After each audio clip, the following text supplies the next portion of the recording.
Hello dear students, I am professor Brajesh Bagdi और मैं आप सभी का स्वागत करता हूं हमारे यूट्यूब चैनल ब्रजेश बागड़ी पर। डियर स्टूडेंट्स, आज हम कंटिन्यू करने वाले हैं class 9th chapter 10 gravitation. This is part 5 of gravitation. अगर आप लोगों ने प्रीवियस पार्ट्स नहीं देखे हैं तो एक बार आप ज़रूर देख लें, तो आप लोगों को ये भी बहुत अच्छे से समझ में आएगा। और अगर आपने अभी तक हमारा YouTube channel Brajesh Bagdi subscribe नहीं किया है तो जल्द से जल्द सब्सक्राइब करें, साथ में बेल आइकन प्रेस करना ना भूलें ताकि आपको सभी वीडियोस की अपडेट्स मिलती रहे। और अगर आप हमारी ऑनलाइन क्लासेस अटेंड करना चाहते हैं तो you can call us at 9993341563। Okay, तो चलिए शुरू करते हैं ग्रेविटेशन चैप्टर 10 पार्ट 5। आज हम लोग एग्जाम्पल्स डिस्कस करने वाले हैं एनसीईआरटी बुक के, जो हम लोगों ने प्रीवियस लेक्चर्स में कुछ थियोरीज़ की पढ़ी थी, उसी पर बेस्ड हम कुछ न्यूमेरिकल्स देखेंगे। तो चलिए शुरू करते हैं एग्जाम्पल 10.2। एग्जाम्पल 10.2 में क्या बताया जा रहा है समझेंगे हम। A car falls of a ledge and drops to the ground in 0.5 seconds. एक कार है वो एक लेज से ऊपर से नीचे गिर जाती है। लेज का मतलब क्या होता है? लेज मीन्स आप ऐसा समझ लें कोई रेक है, लकड़ी की रेक है या कुछ। लेज मतलब जो दीवार के साइड में जो रेक बनी रहती है उसको लेज कहा जाता है। अब यहाँ पर लिखा है कार लेज से गिर गई, तो कार मीन्स आप ऐसा भी अज्यूम कर सकते हैं कि वो एक टॉय कार है, टॉय कार ऊपर कहीं रेक में रखी हुई है और वो गिर गई है।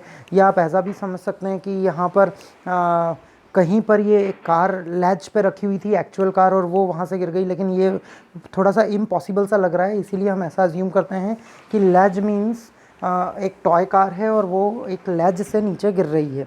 ठीक है, तो वो ग्राउंड पे गिरती है कितने सेकंड्स में? 0.5 सेकंड्स में। 0.5 सेकंड में वो लेज से नीचे गिर जाती है।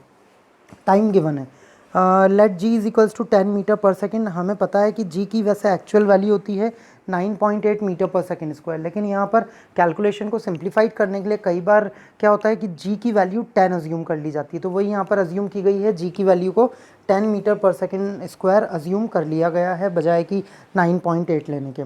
सो जी इज़ 10 मीटर पर second square. Now what is its speed on striking the ground. बताइए, जब वो कार ग्राउंड पर स्ट्राइक करेगी तब उसकी स्पीड क्या होगी? मतलब ऊपर से नीचे गिर रही है, तो नीचे गिरने के बाद जिस स्पीड से वो ग्राउंड को स्ट्राइक कर रही है हमें बताना है कि वो स्पीड क्या होगी। Then what is its average speed during 0.5 seconds. वो जो 0.5 सेकेंड्स का ड्यूरेशन है उसमें उसकी एवरेज स्पीड क्या होगी। And how high is the ledge from the ground. और ग्राउंड से वो लेज कितनी ऊपर है, मतलब हाइट निकालनी है उसकी। ठीक है, तो शुरू करते हैं। देखिए, सबसे पहले टाइम गिवन है, टाइम हमें दे रखा है 0.5 सेकेंड्स। अब हमें पता है हाईएस्ट पॉइंट पर कोई भी चीज़ ऊपर रखी हुई है तो वहाँ पर उसकी इनिशियल वेलोसिटी तो ज़ीरो ही रहेगी। तो हाईएस्ट पॉइंट पर यू की वैल्यू ज़ीरो है, यानी कि इनिशियल वेलोसिटी ज़ीरो हो गई। ठीक है, अब आगे देखेंगे हम, इनिशियल वेलोसिटी ज़ीरो है, यहाँ पर टाइम जो है वो 0.5 है और जी जो है स्मॉल जी मतलब एक्सेलरेशन ड्यू टू ग्रेविटी, वो क्वेश्चन में दे रखा है 10 मीटर पर सेकेंड स्क्वायर। अब हमें याद है, हमने मतलब पढ़ा था लास्ट वीडियो में, समझा था कि जी की वैल्यू पॉजिटिव भी होती है नेगेटिव भी होती है। जब भी कोई ऑब्जेक्ट डाउनवर्ड मोशन में होता है, मतलब अर्थ की तरफ आ रहा होता है, तो उसमें जी की वैल्यू हमेशा पॉजिटिव ली जाती है। और वो अर्थ से अवे जा रहा होता है यानी कि अपवर्ड मोशन में, तो उसकी जी की वैल्यू हमेशा नेगेटिव लेते हैं। यहाँ पर क्योंकि कार ऊपर से नीचे आ रही है, मतलब अर्थ की तरफ आ रही है, दैट मीन्स डाउनवर्ड मोशन है, so it is taken as positive. ठीक है, अब फर्स्ट पार्ट में हमें वेलोसिटी निकालनी है with which it strikes the ground, वो फाइनल वेलोसिटी जिससे वो लेज ग्राउंड को स्ट्राइक करेगा। तो v is equals to u plus g t, ये फार्मूला है, v is equals to u plus g t. अब इसमें u जो है, u मतलब इनिशियल वेलोसिटी, ये ज़ीरो है, g की वैल्यू दे रखी है 10 और टाइम दे रखा है 0.5। ठीक है, तो यहाँ पर सारी वैल्यूज़ हमने पुट कर देनी है। पुट करके जब हम इस इक्वेशन को सॉल्व करेंगे then we will get 5 metre पर सेकेंड। ठीक है, अब हम सेकेंड पार्ट सॉल्व करेंगे। सेकेंड पार्ट में हमें कहा गया था कि एवरेज स्पीड निकालनी है ड्यूरिंग 0.5 सेकेंड्स। तो देखिए डियर स्टूडेंट्स, एवरेज स्पीड हम कैसे निकालेंगे? एवरेज का मतलब होता है sum of all observations upon number of observations. तो यहाँ पर हमारे पास दो ऑब्जर्वेशंस है, u और v, दो वेलोसिटीज़ है, तो दोनों का सम करके डिवाइड बाय 2 कर देंगे। अब u की वैल्यू रख दी 0, v की वैल्यू रख दी 5। यहाँ पर इसको सॉल्व करा तो आंसर आ गया 2.5 मीटर पर सेकेंड। थर्ड पार्ट में हमें निकालना था कि लेज जो है वो ग्राउंड से कितना ऊपर है, हाइट निकालनी थी, लेज की हाइट निकालनी थी ग्राउंड से, यानी कि कितनी ऊपर वो लेज रखी हुई है, हाइट। तो यहाँ पर अब हम थर्ड इक्वेशन लगाएंगे, h is equals to u t plus half g t square. ये इक्वेशन लगाई। अगर आप लोग ये इक्वेशन नहीं जानते हैं तो आप लास्ट वीडियो पार्ट 4 ज़रूर देखें, पार्ट 4 में हमने ये सब एक्सप्लेन किया था। h is equals to u t plus half g t square. h height है, u 0 था, 0 into 0.5, half as it is, और g की वैल्यू 10 है, t मतलब 0.5 का स्क्वायर। इसको सॉल्व कर लेंगे तो आंसर आ जाएगा 1.25 मीटर। मतलब लेज जो है वो ग्राउंड से 1.25 मीटर की दूरी पर रखा हुआ है। Okay dear students, I hope आप लोगों को ये समझ में आया है। अब हम नेक्स्ट क्वेश्चन डिस्कस करेंगे, एग्जाम्पल नंबर 10.3। ठीक है, एनसीईआरटी साइंस बुक का example 10.3 we are going to discuss. इसमें क्या बताया जा रहा है, an object is thrown vertically upwards.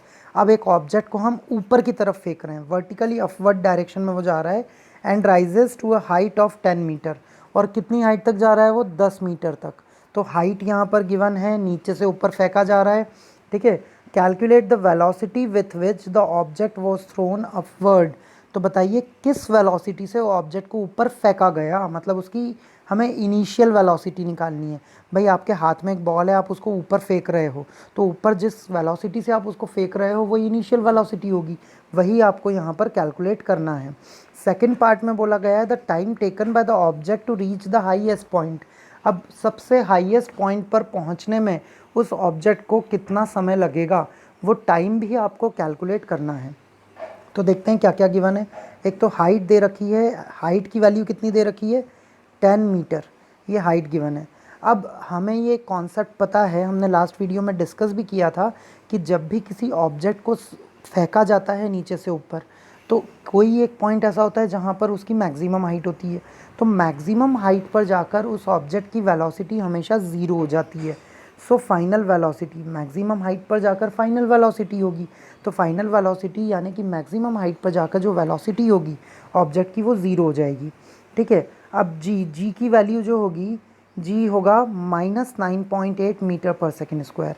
अब यहाँ पर नेगेटिव साइन क्यों लिया है, क्योंकि हमारा कॉन्सेप्ट ही है, हमारा कन्वेंशन है कि जब भी कोई ऑब्जेक्ट अपवर्ड मोशन में जाता है तो जी की वैल्यू हमें नेगेटिव कंसीडर करनी है।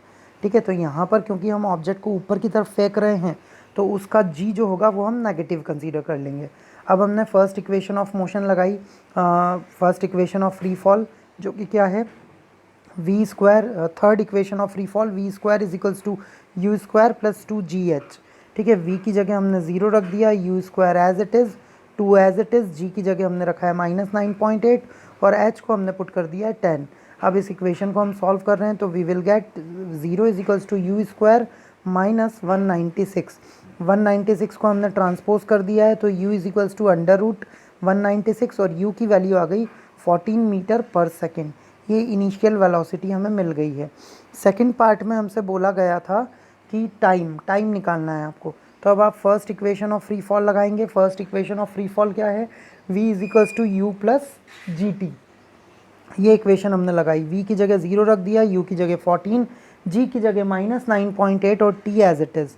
इसको हम सॉल्व करेंगे तो ये t की वैल्यू हमें फाइनली मिल जाएगी 1.43 सेकेंड्स। ये आपको मिल जाएगा finally time. So dear students, I hope आप लोगों को ये दोनों न्यूमेरिकल समझ में आए होंगे। सॉल्व कीजिए। अगर कोई डाउट आता है तो आप मुझसे कंसल्ट कर सकते हैं। आप कमेंट करके बताएं अपना डाउट, या आप मैसेज करके भी बता सकते हैं हमारे रजिस्टर्ड मोबाइल नंबर पर। और अगर आपको वीडियो पसंद आता है तो लाइक करें, शेयर करें। Keep watching, keep learning. Thank